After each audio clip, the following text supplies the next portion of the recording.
অনেক অনেক ভালোবাসা সবাইকে। বন্ধুরা দেখুন, আমি আজকে কলার মোচাটা কিভাবে রান্না করছি। সুন্দর করে কলার মোচাটাকে কেটে ভালো করে ধুয়ে নিলাম। আলু কিউব কিউব করে কেটে ধুয়ে রেডি করে নিলাম। আরও সাথে হাফ কাপ মসুর ডাল ধুয়ে নিলাম। কড়াই বসিয়ে গ্যাসে এবার ধুয়ে রাখা মসুর ডালগুলোকে কড়াইয়ে দিয়ে দিলাম।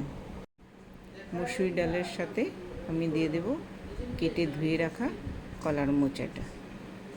এর মধ্যে দিয়ে দেব হাফ কাপ জল দিয়ে এবার এর মধ্যে আমি অ্যাড করে দেব হাফ চামচ লবণ, আরও হাফ চামচ হলুদ। এবার ভালো করে লাড়বো, লাড়িয়ে সুন্দর করে 10 মিনিটের জন্য ঢেকে রেখে দেবো।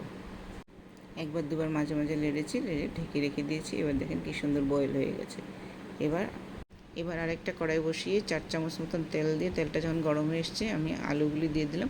আলুগুলোকে লাল লাল করে ভেজে নেব। অল্প সময় করে লাল লাল করে আলুগুলোকে ভেজে নিলাম। দেখেন আমার আরেকদিকে মাছ ভাজা হচ্ছে। লাল লাল করে আলু ভাজা হয়ে যাওয়ার পরে আমি দিয়ে দিলাম হাফ টেবিল স্পুন গোটা জিরা, একটা তেজপাতা, আরও 1 মুঠ মতন বাদাম। মাকে দেখেছি, মা যখন রান্না করতো তখন দিত মা 1 মুঠ মতন ছোলা ভিজিয়ে রাখতো, ভেজানো ছোলা অ্যাড করতো। যেহেতু আমার কাছে ছোলা ভিজানো ছিল না, আমি এখানে বাদাম 1 চামচ দিয়ে দিলাম। কাঁচা লঙ্কা 4টে। আপনাদের ঝাল মতে আপনাদের কাঁচা লঙ্কাটা ব্যবহার করবেন। আমার এখানে ঝাল মতো আমি 4টা কাঁচা লঙ্কা দিয়েছি। একটা টমেটো দিয়ে দিলাম কেটে।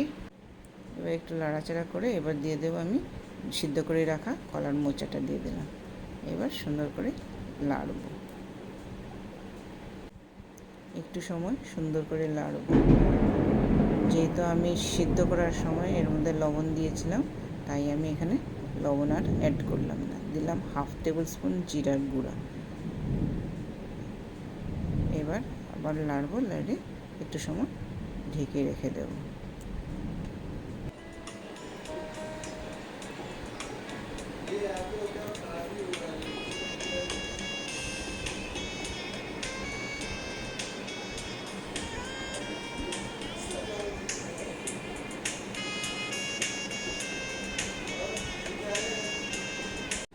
এবার 1 চামচ ঘি দিয়ে সুন্দর করে লাড়ব। ঘি দিলে এই তরকারিটার ঘ্রাণ আরও খুব সুন্দর হয়। আপনারা যারা যারা ভিডিওটা দেখছেন, কারা কারা বাড়িতে এরকম করে রান্না করেন আমাকে একটু কমেন্ট করে জানাবেন।